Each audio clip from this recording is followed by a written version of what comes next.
Le 21 juin 1940, au 10 Downing Street, dans la salle du cabinet, Reginald Victor Jones se présente avec 30 minutes de retard à une réunion qui bat déjà son plein. À 28 ans, il est de loin le plus jeune de l'Assemblée, surpassé en âge par des décennies. Winston Churchill préside la table, âgé de 65 ans, Premier ministre depuis 6 semaines seulement. Autour de lui se trouve le maréchal en chef de l'ère Hugh Dowding, Lord Beaverbrook, Frederick Landeman, Robert Watson Watt, le pionnier du radar. Jones est physicien de formation, fils d'un sergent des Grenadier Guards reconverti en facteur, unique scientifique à avoir jamais intégré les services de renseignement britanniques. On l'a fait venir pour une affaire qui défie l'imagination. Depuis des mois, la Luftwaffe bombarde les villes britanniques avec une précision surnaturelle, de nuit, à travers les nuages et dans l'obscurité totale, atteignant des cibles qu'elle ne devrait pas pouvoir repérer.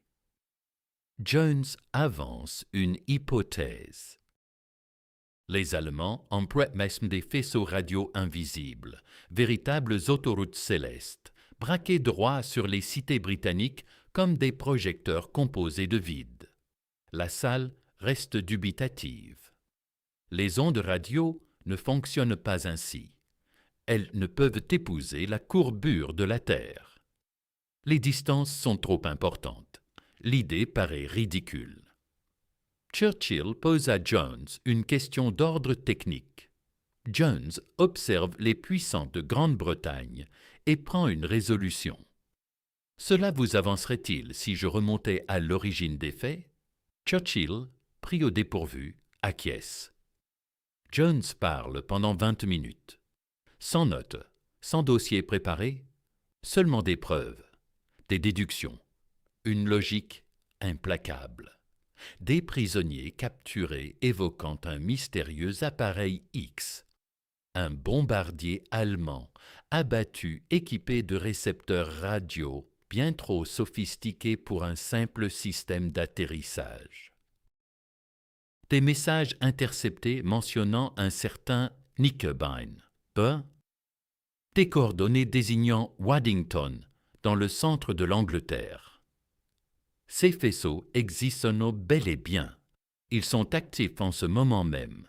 Et si la Grande-Bretagne ne les neutralise pas, la Luftwaffe pourra frapper n'importe quelle cible sur le territoire avec une exactitude chirurgicale. Churchill écoute, interroge, puis lance des directives. Cette nuit-là, un avion de la RAF s'envole dans le faisceau invisible, équipé d'un récepteur radio acquis dans un magasin londonien. Un appareil de radio amateur tout droit sorti des étagères. Ils le localisent. 2 faisceaux se croisent précisément au-dessus de l'usine Rolls-Royce de Derby, seul site en Grande-Bretagne produisant les moteurs Merlin pour les Spitfire et les Hurricane. Sans ces moteurs, pas de chasseurs. Sans chasseurs, l'Allemagne remporte la bataille d'Angleterre. Sans victoire dans la bataille d'Angleterre, pas de jour J, pas de libération, pas de triomphe. Jones fête cela dans un pub proche de Westminster. Un collègue lui demande ce qu'ils vont faire, désormais qu'ils ont vérifié l'existence des faisceaux. Jones sourit. Sortons et saoulez-nous. Voici l'histoire de la bataille des faisceaux, cette guerre invisible menée dans le spectre radio, ce duel d'espions qui a préservé la Grande-Bretagne des bombardements nocturnes précis. Voici le récit du garçon issu de la classe ouvrière qui a fondé le renseignement scientifique, qui a dupé la Luftwaffe, qui a dévié des faisceaux invisibles à l'aide d'équipements hospitaliers et de farces ingénieuses. Churchill le surnommera plus tard l'homme qui a brisé ces maudits faisceaux. La CIA baptisera de son nom son prix suprême en renseignements scientifiques, mais pendant 70 ans, presque personne n'a connu son nom. Le 29 septembre 1911, à Herne Hill, dans le sud de Londres. Reginald Victor Jones naît au 188 Railton Howden. Son père Harold est sergent dans les Grenadier Guards, grièvement blessé durant la Première Guerre mondiale. Démobilisé, il exerce comme vendeur, puis facteur, et finit gardien à N&5, ancrant la famille dans un milieu ouvrier solide.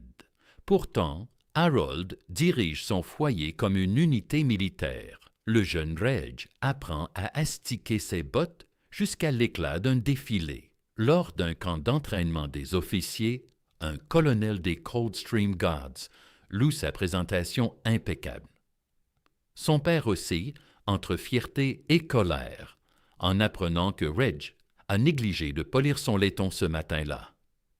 À 8 ans, Reg attrape la diphtérie, frôle la mort, guérit, mais reste sourd d'une oreille pour la vie. Il fréquente l'école primaire de Brixham, puis obtient une bourse pour Allen School à Dulwich. Cette bourse l'arrache à l'enseignement ouvrier. Son bulletin final de lycée, irrégulier et mercuriel, semble incapable de s'atteler à un travail sérieux, mais doté d'un talent évident. À 12 ans, face à un problème de physique complexe, il fournit la solution à 13 décimales près. Son professeur le défie. Jones rétorque qu'il a adapté la précision à la longueur du devoir imposé. Il racontera cette anecdote toute sa vie. En 1929, Jones décroche une bourse ouverte au Wadham College d'Oxford. Il étudie la physique, sort diplômé en 1932 avec mention très bien. Achève son doctorat en 1934, à 22 ans. Son directeur de thèse est Frederick Lindemann, physicien éminent, futur conseiller scientifique de Churchill, l'homme qui deviendra le mentor, le protecteur et le rival le plus acharné de Jones. Jones envisage une carrière discrète en astronomie, peut-être en Afrique du Sud ou à l'observatoire du mont Wilson en Californie. Puis, le 16 février 1935, on frappe à sa porte. Un officier de la marine américaine, le commandant Paul McNeill. Il vient présenter au ministère de l'Air un système de détection d'avions par infrarouge. La cellule détectrice s'est brisée en chemin. Puisque Jones a publié sur la physique infrarouge, McNeill se rend à Oxford et lui demande de la réparer. Jones ne répare pas la cellule. Il en conçoit et en assemble une tout à fait neuve. Cette unique intervention modifie le cours de son existence. Dès Smoul 936, il intègre l'établissement royal pour l'aviation à Farnborough, où il perfectionne des détecteurs infrarouges. Le 27 avril 1937, il repère un avion en vol grâce au rayonnement infrarouge. Il s'agit sans doute de la première fois que quiconque y parvient. En septembre 1939, la guerre éclate. Les Britanniques choisissent d'affecter un scientifique au renseignement du ministère de l'Air. Jamais un savant n'a exercé dans un service de renseignement. À 27 ans, Jones invente un domaine inédit. Il séjourne brièvement à Bletchley Park avant de s'installer dans les bâtiments de Broadway, le siège du MI6 à Whitehall, où il partage un bureau avec celui qui dirigera plus tard les unités de liaison spéciales Ultra. Son titre, assistant directeur du renseignement, Science ou DI Science. Sa mission, examiner les armes allemandes nouvelles, réelles ou envisageables. L'establishment militaire se méfie. Il est trop jeune, trop intelligent, trop sûr de lui. Comme l'indique plus tard un faire-part nécrologique, certains ne l'appréciaient pas.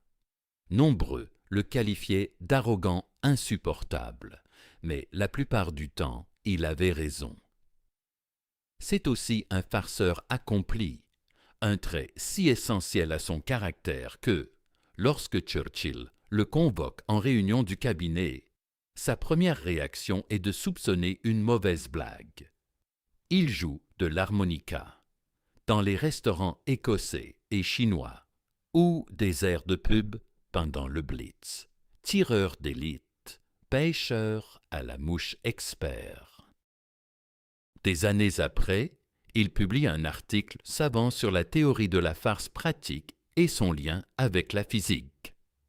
Selon lui, la pensée latérale indispensable à une bonne plaisanterie est la même que celle requise pour une science de qualité. James Clerk. Maxwell, observe-t-il, était lui aussi un physicien farceur. Le 4 novembre 1939, 2 mois après le début du conflit, le capitaine Hector Boy, attaché naval britannique à Oslo, reçoit une lettre anonyme. Un scientifique allemand propose un rapport secret sur les avancées techniques les plus récentes de l'Allemagne. La condition: la BBC doit modifier sa diffusion en langue allemande pour commencer par « Bonjour » au plus haut de Londres. La BBC obéit. Une semaine plus tard, un colis arrive. 7 pages dactylographiées en allemand, accompagnées d'un tube à vide physique, un prototype de détonateur de proximité. Le document détaille tout. Radar allemand, système de navigation par faisceau pour bombardier, un site secret d'essai d'armes nommé Peenemünde, armes guidées à propulsion par fusée, bombes planantes télécommandées, torpilles acoustiques, mines magnétiques. L'Amirauté doute de sa véracité. Un piège, une désinformation allemande. Le raisonnement. Impossible qu'une seule personne connaisse autant de programmes d'armement distincts. En Grande-Bretagne, les entreprises opèrent en compartiments étanches. Ils supposent que l'Allemagne suit le même modèle. Les 3 ministères des services jettent leurs exemplaires. Jones est presque le seul à y croire vraiment. En juillet 1940, il écrit « La précision générale des renseignements, la présentation gratuite du détonateur et le fait que la source n'ait fait aucun effort pour en tirer profit plaident fortement en faveur de la fiabilité de cette source, qui démontre une compétence évidente. » À mesure que la guerre avance, technologie après technologie du rapport d'Oslo se matérialise. Jones en fait une carte prédictive. Dans les instants calmes, il consulte le document pour anticiper les prochaines innovations. L'identité de l'auteur reste inconnue pendant plus d'une décennie. En 1953, Jones embarque sur le Queen Mary. Même traversée qu'un homme d'affaires britannique nommé Henry Cobden Turner. Ils partagent la même table à dîner, découvrent des centres d'intérêt communs. Jones l'invite à souper dans son club londonien le 15 décembre. Au fil des verres, un ami de Jones s'exclame avec excitation « Oslo !» Turner avoue alors que son vieil ami allemand lui avait écrit d'Oslo au déclenchement de la guerre. Cet ami, Hans Ferdinand Mayer, directeur du laboratoire de recherche des chantiers navals à Berlin. Son poste chez Siemens lui offre un accès transversal à de multiples secteurs militaires. Justement, le large aperçu que les analystes britanniques jugeaient un impossible. Horrifié par l'invasion de la Pologne par Hitler, Mayer organise un voyage d'affaires à Oslo, s'installe à l'hôtel Bristol, emprunte une machine à écrire, rédige le rapport en 2 jours, puis rentre en Allemagne sans encombre. En 1943, la Gestapo l'arrête pour écoute de la BBC. Il survit à Dachau et 4 autres camps de concentration. Les nazis n'apprennent jamais rien du rapport d'Oslo. Jones rencontre Meyer lors d'une conférence sur le radar à Munich en 1955 et confirme son authorship. Il décide de garder le secret. Meyer n'en parle même pas à sa famille avant 1977. Jones publie enfin son identité en 1989. Printemps 1940, plusieurs indices se croisent. L'établissement royal pour l'aviation examine un bombardier Heinkel abattu. Le récepteur radio est bien plus sensible que nécessaire pour un simple aide à l'atterrissage.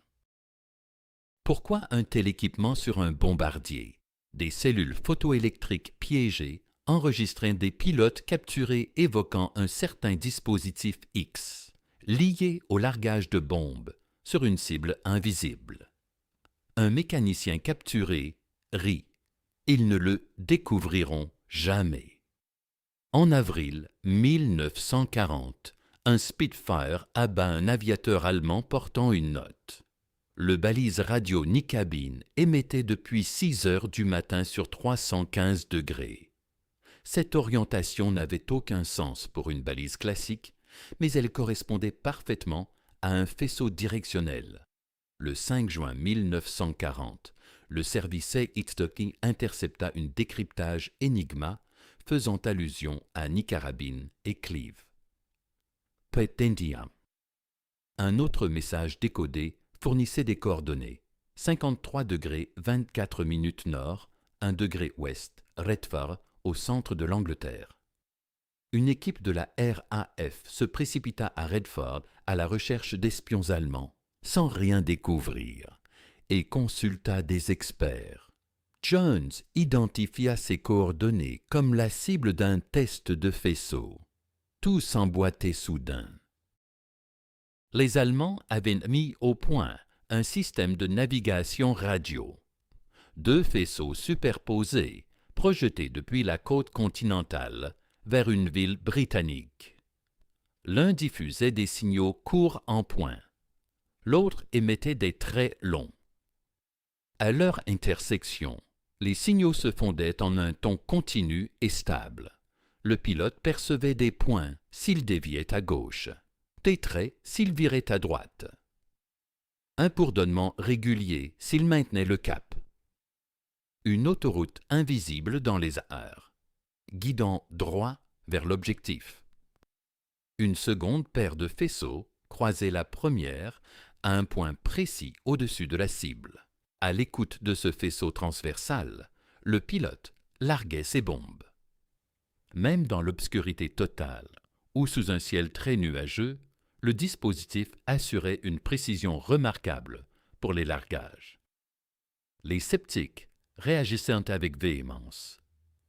L'expert en propagation radio, Thomas Eckersley, affirmait que ces fréquences ne pouvaient pas dépasser la ligne de vue. Lindemann contestait la capacité des faisceaux à épouser la courbure terrestre. Jones répliqua: « À l'altitude des bombardiers, entre 15 000 et 20 000 pieds, les émetteurs relèvent essentiellement d'une ligne de vue directe. » Ce débat demeura théorique. Mais en juin 1940, alors que la France signait l'armistice, une telle discorde risquait d'être mortelle. Le 21 juin, réunion du cabinet. Jones arriva en retard, exposa son dossier pendant 29 minutes sans note. Churchill l'interrogea. « Que pouvons-nous faire ?» Jones proposa de confirmer les faisceaux par un vol d'essai, puis d'élaborer des contre-mesures. Churchill ordonna sans tarder. Jones se souviendrait plus tard. J'éprouvais la sensation d'être revigoré par le contact avec une source de puissance vivante. Voilà la force, la détermination, l'humour, la volonté d'écouter, de poser la question incisive, et une fois convaincu, d'agir. Le vol de confirmation fut presque annulé. Eckersley retira son objection sur la propagation des faisceaux. Jones menaça de veiller à ce que Churchill sache qui avait contrecarré ses instructions. Le vol eut lieu. La RAF manquait d'appareils pour détecter les signaux à 30 MHz. Ils achetèrent un récepteur radio-amateur S-27 d'un hélicrafter américain dans une boutique de Leal Street, à Londres. Matériel de radio amateur du commerce. Ils l'installèrent dans un Avro & Son pour la nuit du 21 au 22 juin. L'Anson s'inséra dans le faisceau de Cleve à 31,5 MHz. Il repéra le faisceau transversal de Stalberg. Les faisceaux se croisaient à pile au-dessus de l'usine Rolls-Royce de moteurs à Derby. À cette époque, la seule en Grande-Bretagne produisant des moteurs Merlin, ceux qui propulsaient les Spitfires et les Hurricanes. Cette nuit-là, Jones et ses collaborateurs fêtèrent l'événement au St. Stephen's Tavern, près de Westminster. Avant le vol, on avait demandé à Jones quoi faire en cas de détection des faisceaux. Il avait plaisanté. « Sortez et saoulez-vous ». Les faisceaux devinrent des maux de tête nommés. Les contre-mesures, des aspirines. Première étape, des ensembles de données médicales de phase 1, des machines d'hôpital pour la chaleur thérapeutique. Elles fonctionnaient dans la même bande de fréquence et généraient un bruit radio à large bande. Les hôpitaux du pays cédèrent leur matériel. Des émetteurs plus sophistiqués vinrent ensuite, diffusant des signaux points supplémentaires pour créer de faux centres de faisceaux ou se synchroniser sur les traits allemands, déviant ainsi le faisceau de l'objectif.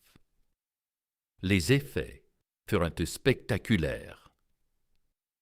Les bombardiers allemands dispersèrent leurs bombes à travers la campagne. Les équipages formés à naviguer uniquement par faisceau se perdirent totalement. Certains avions de la Luftwaffe atterrirent sur des bases RAAF, persuadés d'être rentrés en Allemagne. La rumeur se propagea dans la Luftwaffe. Les Britanniques avaient appris à courber les faisceaux. Göring ne fut informé que des mois plus tard. Personne ne voulait porter la mauvaise nouvelle.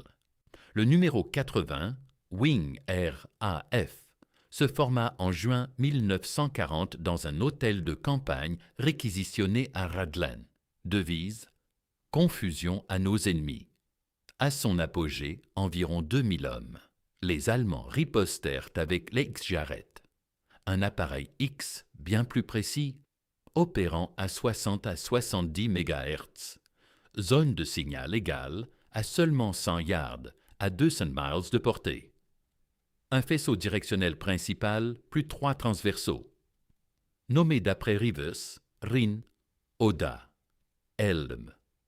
Un mécanisme de temporisation automatique sophistiqué déclenchait la libération des bombes. Le système était réservé au Kampfgruppe 100, l'unité d'élite des traceurs basée à Vannes, en France. Le KG-100 marquait les cibles avec des fusées incendiaires. La force principale de bombardiers visait ensuite les flammes.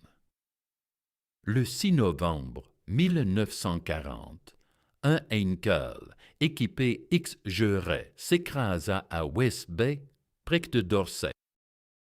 L'équipement récupéré dévoila un détail crucial, un instrument de décodage automatique filtrant les interférences par fréquence. Les Britanniques avaient mesuré incorrectement la fréquence de modulation, 1500 Hz, au lieu des 2000 Hz réels. 8 jours plus tard, du 14 au 15 novembre, le raid sur Coventry. Opération Moonlight Sonata.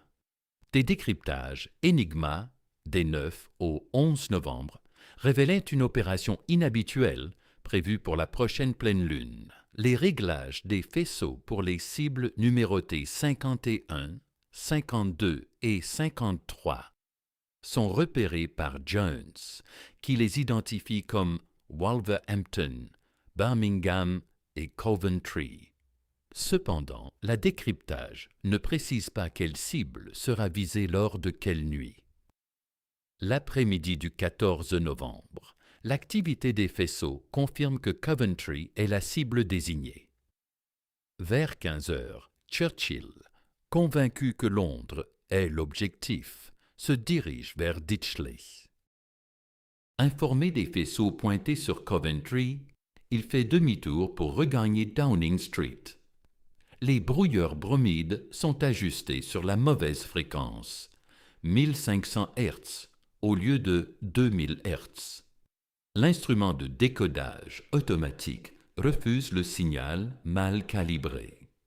Les sentinelles de KAG s'enlarguent des fusées baliseuses avec une précision dévastatrice à 19h20. Puis, 515 bombardiers allemands suivent. 568 personnes périssent. 863 sont gravement blessés. Les 2/3 des bâtiments de la ville sont endommagés. La cathédrale de Coventry est détruite. Les Allemands inventent un verbe, Coventrya, signifiant anéantir. Une légende se forme plus tard. Churchill aurait sacrifié Coventry pour préserver le secret d'Ultra. C'est faux. La cible précise n'a pas été identifiée à temps. Churchill pensait que Londres était visée. Après Coventry, des brouilleurs bromides correctement accordés sont mis au point. Dès janvier 1941, le X-ray est efficacement neutralisé.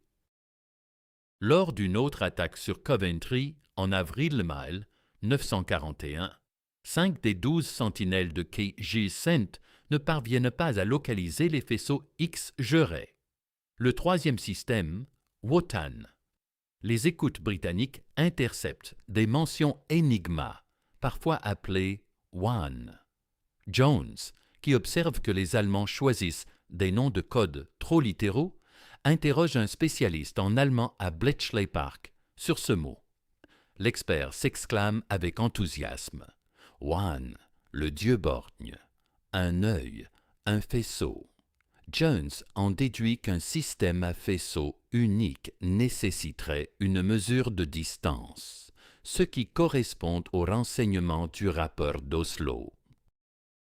Cette déduction géniale, qui décrypte le fonctionnement d'une arme à partir de son nom de code mythologique, permet de préparer des contre-mesures avant même son déploiement. La contre-mesure, nommée Domino, bénéficia d'une chance extraordinaire.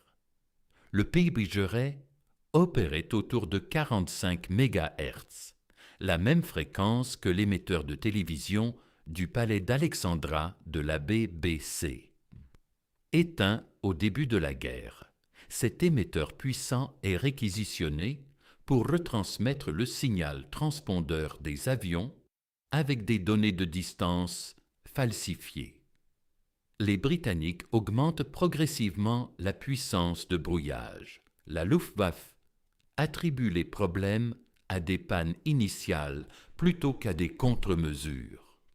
Ignorant que WAN est brouillé, les équipages aériens et les opérateurs radars s'accusent mutuellement d'incompétence. Dès février 1941, le Würzgerät devient inutilisable. Les Allemands découvrent l'origine des interférences. Le palais d'Alexandra reçoit en représailles une salve de 6 bombes. Au printemps 1941, les Allemands abandonnent totalement la navigation électronique au-dessus de la Grande-Bretagne. Ils concluent que les Britanniques parviendront à brouiller chaque nouveau système. La Luftwaffe se tourne vers l'Est pour l'opération Barbarossa. La bataille des faisceaux est terminée. Le rapport d'Oslo avait mentionné Peenemünde comme site secret de test en 1939. Le premier renseignement identifiant cet emplacement. Divers flux d'informations convergent au fil des années. L'armée de l'intérieur polonaise recrute un agent autrichien anti-nazi, Roman Triger, basé sur l'île de Sodome. Il localise précisément Peenemünde. En mars 1943, des conversations sur écoute entre les généraux allemands capturés Cruel et von Thoma confirment les développements de fusées. La reconnaissance photographique par l'escadron leader Gordon Hughes révèle des véhicules transportant de longs objets cylindriques. Churchill nomme son gendre Duncan Sandys à la tête du comité Bodyline chargé d'enquêter sur la menace. L'une des sources d'intelligence les plus spectaculaires est une jeune Française, Janie Rousseau, née en 1919 en Bretagne. Nom de code Amniarix. Une linguiste exceptionnelle. Elle sert d'interprète pour des hommes d'affaires français négociant avec les occupants allemands à Paris. Elle provoque délibérément les officiers allemands pour leur arracher des secrets.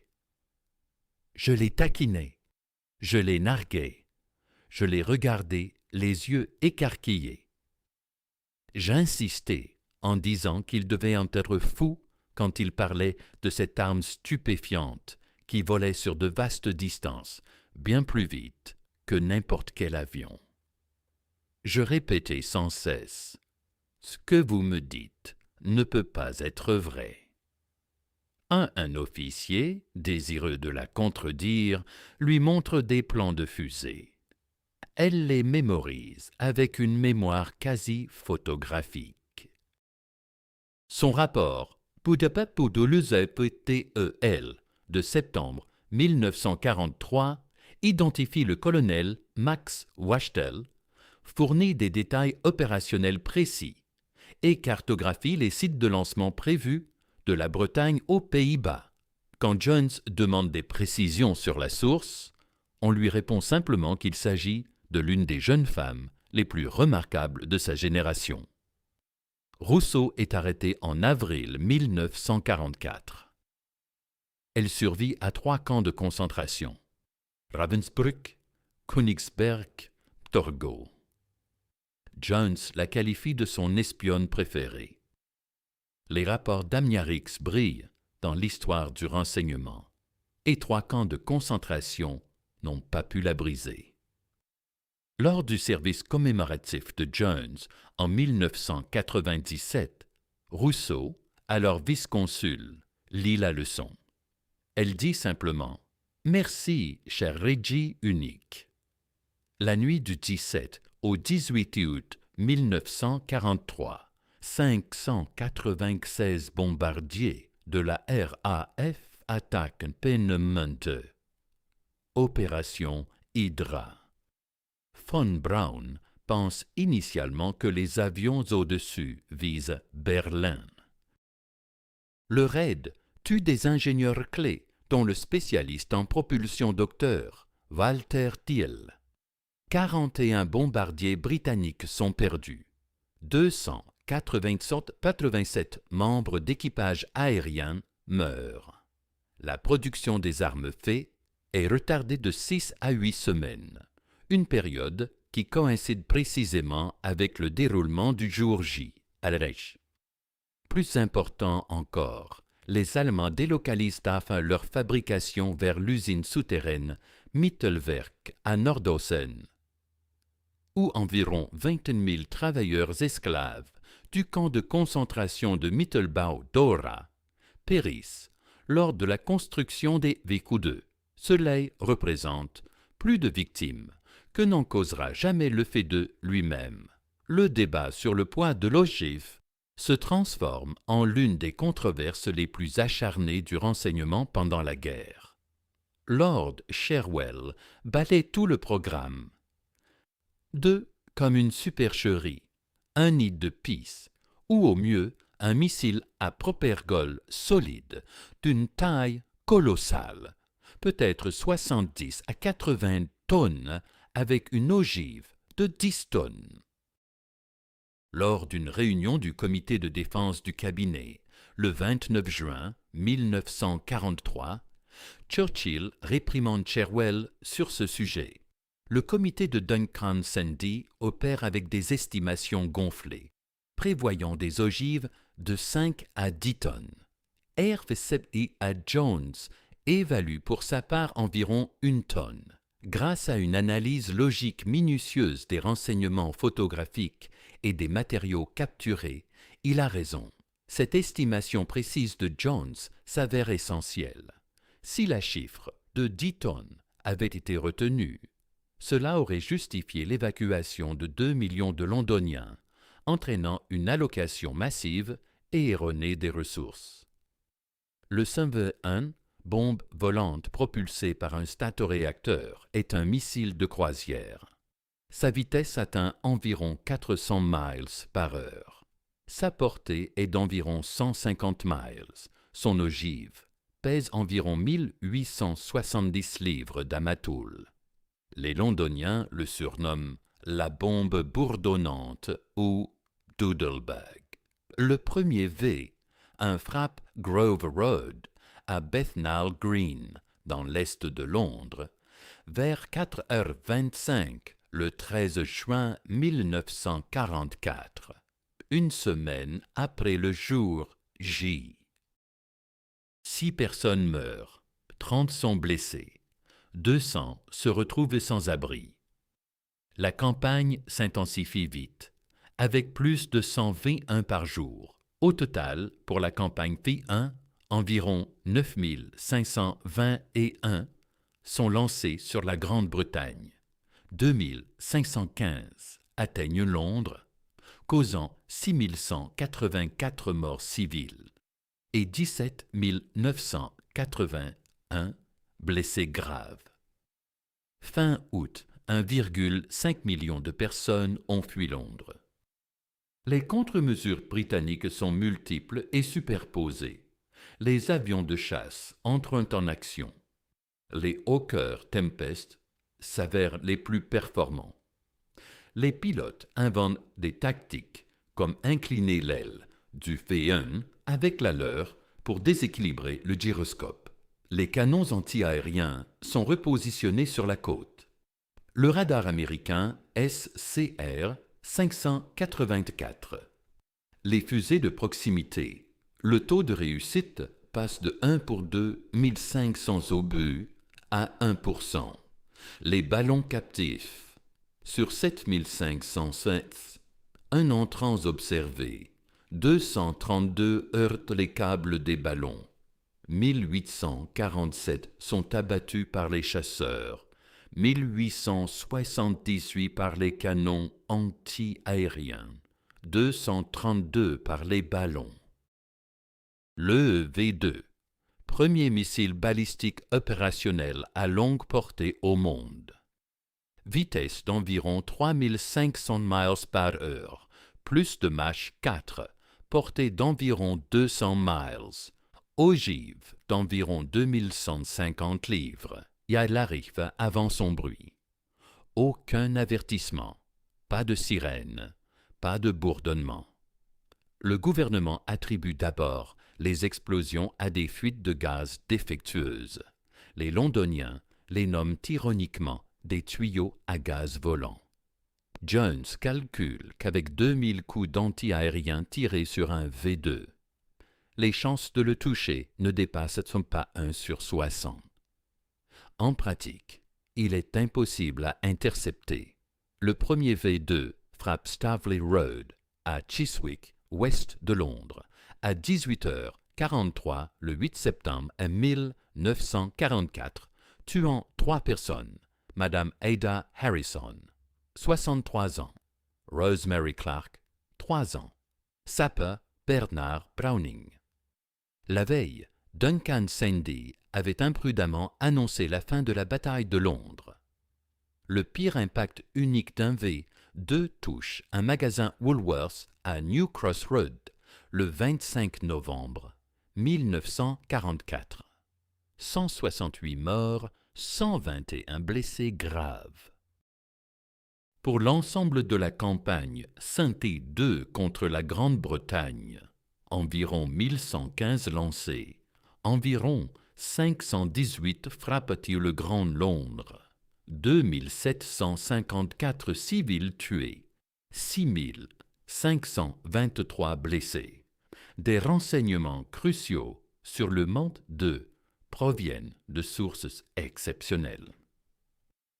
Dès fin 1943, des agents de l'armée de l'intérieur polonaise au site d'essai allemand de Blizna suivent les équipes de récupération allemandes jusqu'au lieu de crash, dissimulant des pièces de fusée sous du foin dans des charrettes à cheval.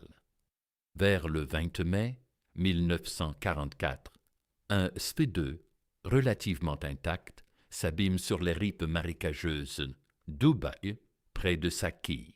Les Polonais locaux le poussent dans l'eau avant l'arrivée des Allemands, puis le récupèrent pour analyse par des scientifiques polonais à Varsovie.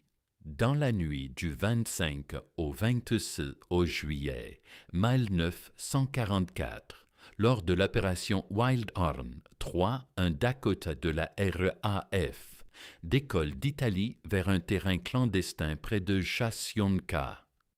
L'avion charge environ 50 kg de composants V, de plus des rapports d'analyse. Le décollage manque d'échouer. Les roues s'enfoncent dans la boue. Les Allemands ne sont qu'à 1 mile. Les partisans dégagent le train d'atterrissage à mains nues. Le Dakota s'envole à la 3e tentative. Le renseignement polonais déduit aussi que le SV2 utilise de l'oxygène liquide grâce à l'odeur d'alcool fort au site de crash. Le 13 juin 1944, un véhicule d'essai SV2 dévie de Peenemünde. Il explose au-dessus de Blekinge, en Suède, dispersant 2,10 tonnes de débris. Les autorités suédoises autorisent les Alliés à récupérer les restes. Ils sont acheminés en Grande-Bretagne, malgré les agents allemands et les unités de la Luftwaffe, en alerte maximale. Les Britanniques remarquent que les faits tombent 2 à 3 miles avant leur point de visée. Le système double cross du MI5 exploite cela via des agents doubles allemands. Des agents comme Garbo, Johan Pujol, Garcia et Tutt signalent des points d'impact qui exagèrent les touches à l'ouest de Londres. Ils sous-estiment les chutes au sud et à l'est, incitant les Allemands à raccourcir davantage leur mire. Pour les V2, les agents fournissent de vrais sites de dégâts à Londres centrale, mais auraient au moment d'impact antérieur tombé court. Les analystes allemands, en croisant lieu et heure de lancement, concluent un dépassement et corrigent vers le bas. De la mi-janvier à la mi-février 1945, le point d'impact moyen des V2 se déplace vers l'est à raison de 2 mètres par semaine. Plus de la moitié des V2 destinés à Londres atterrissent en dehors de la zone de défense civile de la capitale. La dimension éthique de cette opération est profondément tourmentée. La ruse préserve le centre de Londres, mais elle redirige les bombes vers les banlieues du sud-est, comme Cudden, Dull et les environs. Les parents de Jones résident encore à Dull, exactement dans la région visée par cette déviation. Il approuve néanmoins cette stratégie au nom d'un bien supérieur. Un geste remarquable alliant courage moral et sacrifice personnel. Après la guerre, une carte de bataille allemande capturée valide l'efficacité de la tromperie. 2 ensembles de marques y figurent. Des taches sombres correspondant aux impacts signalés par les agents, regroupées autour du centre de Londres, des taches blanches, issues des émetteurs radio et des missiles d'échantillonnage, concentrés dans le sud de Londres. Les Allemands avaient accordé plus de crédit à leurs agents qu'à leurs propres données télémétriques. L'approche de Jones en matière de renseignement diffère radicalement de tout ce qui existait auparavant. Comme l'écrit un critique, il a découvert dans la conception et la contre-mesure des technologies militaires allemandes un terrain idéal pour ses talents de farceur pratique. La pensée latérale qui forge un bon tour de passe-passe conçoit aussi une opération de dissimulation réussie. Il compare le travail de renseignement à une analogie avec les sens humains. De même que la tête humaine s'appuie sur la vue, l'ouïe, l'odorat et le toucher pour capter des informations sur le monde extérieur, destinées à être traitées et interprétées par le cerveau, un système de renseignement repose sur des espions, des repérages électroniques et photographiques, et ainsi de suite. Sa méthode consiste à assembler des fragments issus de sources très variées, conversations de prisonniers, équipements d'avions écrasés, décryptage d'énigmas, repérage photo, rapports d'agents pour former une image cohérente.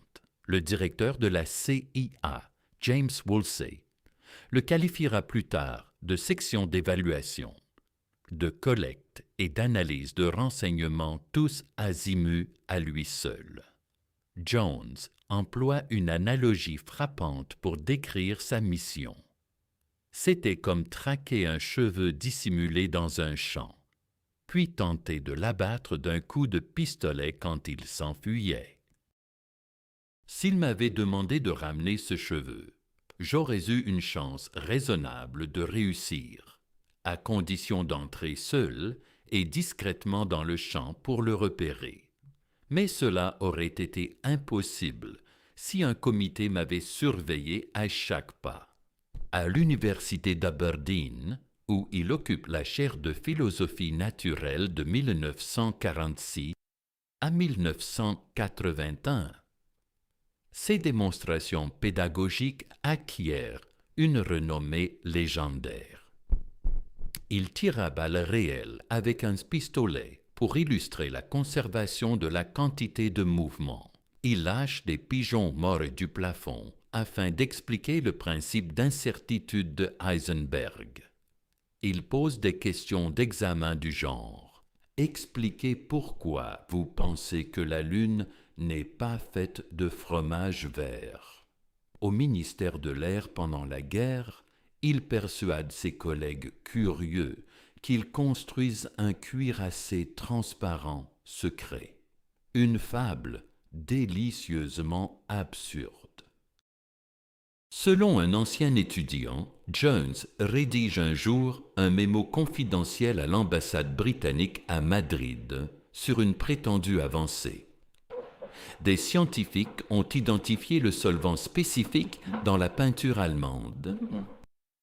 Des avions de patrouille sont équipés de détecteurs olfactifs pour repérer les vapeurs. L'Espagne neutre laisse fuiter le document vers Berlin.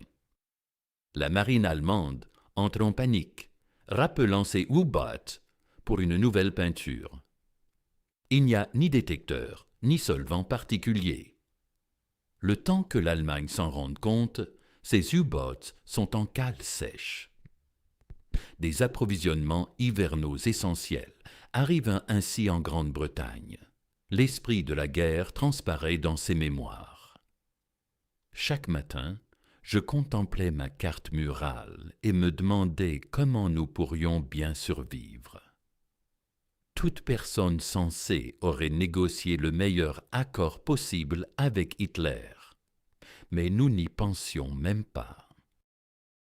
Malgré la fatigue du Blitz, une lueur blanche, sublime et irrésistible, traversait notre île de bout en bout. Il est difficile de la décrire à ceux qui ne l'ont pas vécue. En 1942, un plan se dessine pour le raid sur Dieppe. Jones est prévu pour y participer, afin d'observer les installations radar allemandes. Des ordres secrets sont émis. S'il risque de tomber aux mains des Allemands, il doit être abattu. Ses connaissances sont trop précieuses, le danger trop élevé. Le raid se déroule sans lui. Churchill plaide avec vigueur pour sa nomination à la chaire de philosophie naturelle à l'université d'Aberdeen après la guerre. Jones l'occupe pendant 35 ans, jusqu'à sa retraite en 1981. Il est rappelé 3 fois au renseignement. Il dirige la section de renseignement scientifique au ministère de la Défense de 1952 à 1954. Mais chaque fois, il est frustré.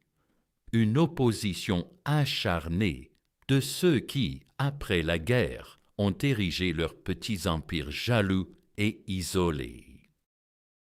On dit qu'il conseille la première ministre Thatcher pendant la guerre des Falklands, son dernier engagement actif dans le renseignement. Ses recherches à Aberdeen portent sur la mesure de précision, les sismomètres, les micromètres à capacité, les microbarographes. En collaboration avec J.C.S. Richards, il met au point des microbarographes assez sensibles pour capter les ondes sonores atmosphériques de l'essai de la première bombe atomique chinoise. De l'autre côté du globe, il prononce les conférences de Noël de la Royal Institution en 1981. 6 conférences télévisées portraitent de la mesure, des temps de la Magna Carta à l'ère du microprocesseur. En janvier 1977, la BBC diffuse une série documentaire intitulée The Secret War, dont Jones est l'interviewé principal. L'année suivante, en 1978, paraissent ses mémoires, sous le titre Most Secret War au Royaume-Uni et The Wizard War aux États-Unis. L'ouvrage s'impose aussitôt comme un classique. L'historien A.J.P. Taylor le qualifie de livre le plus captivant sur la Seconde Guerre mondiale qu'il ait jamais lu. The Guardian y voit une œuvre aussi excellente que celle d'un Dayton ou d'un Larara Yarn.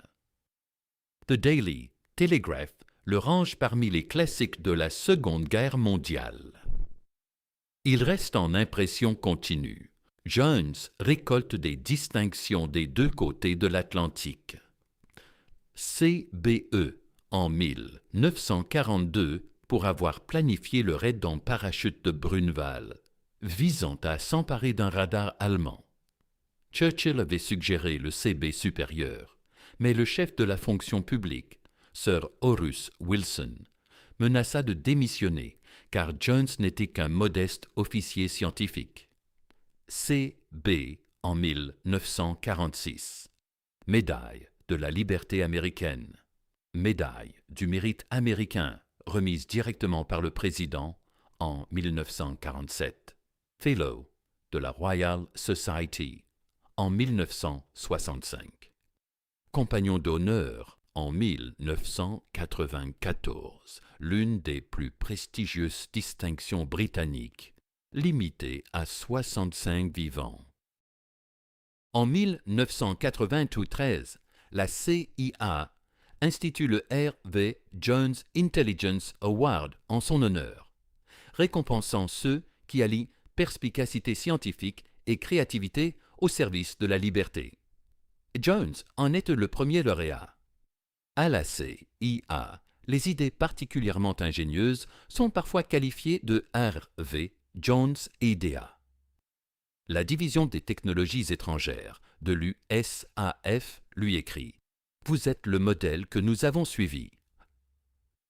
Nous sommes fiers de croire que, plus que toute autre agence de renseignement, nous perpétuons la tradition analytique que vous avez établie durant la guerre. » Jones épouse Vera Kane en 1940. Ils passent plus de 50 ans ensemble. 3 enfants. Suzanne, qui devient Miss Écosse et participe à Miss Univers. Robert et Rosemary. En 1992, Vera décède en 15 jours. Suzanne, tombée dans un coma diabétique, meurt peu après. À 80 ans, Jones perd sa femme et sa fille aînée en succession rapide. Pourtant, comme l'observe un avis de décès, il continue d'écrire des articles savants, incarnant pour les jeunes chercheurs un exemple de constance, de bonne humeur et de fidélité à la vérité scientifique. Son principal regret en recevant le titre de compagnon d'honneur est que sa femme et sa mère n'ayant pas vécu pour le voir.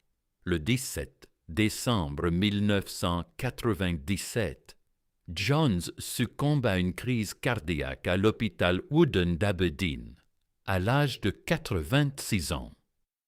Il est inhumé au cimetière de Corgoff, à Strathton-Abedia, un lieu isolé et magnifique dans les Highlands écossais. Ses archives sont conservées au Churchill College de Cambridge. L'appréciation de Churchill perdure. Il a fait plus pour nous sauver du désastre que bien des décorés de médailles. La bataille des faisceaux a marqué la première campagne de guerre électronique au monde. Avant Jones, le renseignement scientifique n'existait pas. Les scientifiques ne travaillaient pas pour les services de renseignement. L'idée semblait absurde. Après lui, toutes les grandes agences de renseignement mondiales ont créé des divisions scientifiques. La CIA a nommé son prix suprême de renseignement scientifique en son honneur, pour une bonne raison. Ses méthodes, rassembler des fragments de sources disparates, penser de manière latérale, appliquer une logique rigoureuse alliée à une déduction imaginative, sont devenus le modèle type. Quand Nick Pine fonctionnait sans brouillage, les bombardiers allemands pouvaient frapper des cibles à moins d'1 kilomètre à 250 kilomètres de distance. Le rapport Butt de 1941 montrait que les bombardiers de la RAF, guidés par des méthodes traditionnelles, plaçaient seulement un tiers des bombes à moins de 5000 de leur objectif. Les faisceaux offraient aux Allemands un avantage révolutionnaire, transformant la guerre. Si Knickbein avait opéré sans entrave pendant tout le Blitz, chaque bombardier allemand aurait pu viser n'importe quelle ville avec une précision décente. La protection de l'usine Rolls-Royce Merlin à Derby, premier objectif de faisceau détecté, s'avéra potentiellement décisive pour la victoire. Sans Merlin, pas de Spitfires ni de Hurricane. Sans ces avions, l'Allemagne remportait la bataille d'Angleterre. Sans cette bataille gagnée, pas de jour J, pas de libération, pas de triomphe. La guerre du renseignement sur les armes a influencé la stratégie alliée dans les dernières années du conflit. L'opération Crossbow, campagne de bombardement contre les sites d'armes V, a mobilisé près de 69 000 sorties, plus de 120 000 tonnes de bombes, 154 avions perdus, 771 aviateurs tués. À son apogée, plus de 25% des sorties de l'offensive, combinées des bombardiers, visaient les sites d'armes V.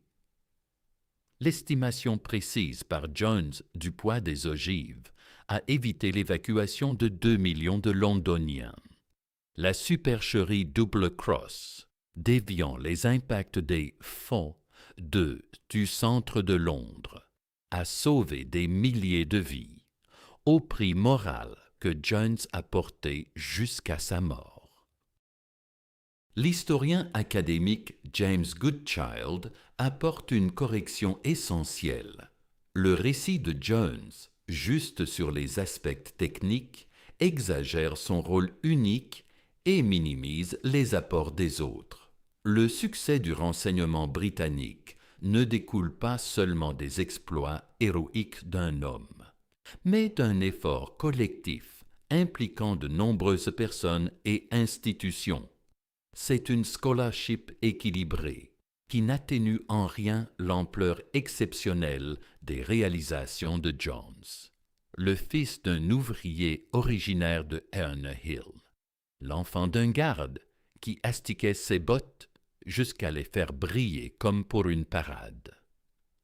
Le physicien à l'origine de la science du renseignement, qui déviait des faisceaux invisibles à l'aide de matériel médical et de farces ingénieuses, qui repéra les armes V1 et V2 par pure déduction logique, qui orienta des bombes vers le quartier de ses propres parents au nom du bien commun, qui jouait de l'harmonica dans les poupes au cœur du Blitz. Churchill le désignait comme l'homme qui avait brisé ces maudits faisceaux. Pendant des décennies, presque personne ne connaissait son nom.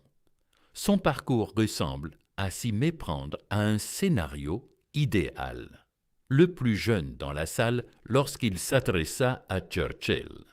Rejeté par les cercles officiels, réhabilité par le cours des événements, célébré par les services de renseignement qui l'avaient jadis ignoré, il alliait l'esprit d'enquête de Sherlock Holmes à l'humour d'un farceur invétéré, le cran pour prendre des choix impossibles, la modestie de rendre hommage à un scientifique allemand anonyme qui avait tout risqué pour aider la Grande-Bretagne. Son récit regorge de génie technique rendu compréhensible. Des autoroutes radio invisibles dans les cieux, des drames humains, la tragédie de Coventry, le dilemme du double jeu, des instants dignes d'un thriller d'espionnage, la survie de Gianni Rousseau dans un camp de concentration, la récupération nocturne polonaise de la fusée, et un héros qui plaisantait sur des cuirassés transparents tout en tirant au pistolet pour illustrer la physique. Dans ses mémoires, Jones évoquait le instant où il persuada Churchill de la réalité des faisceaux. Résister à son interrogatoire impitoyable, puis le convaincre, fut l'exaltation suprême. La bataille des faisceaux, cette guerre invisible menée sur le spectre radio, le duel de renseignement qui protégea la Grande-Bretagne des bombardements nocturnes de précision remportés par un physicien de 28 ans armé d'une radio amateur, achetée dans une boutique londonienne. Pas mal pour le fils d'un garde.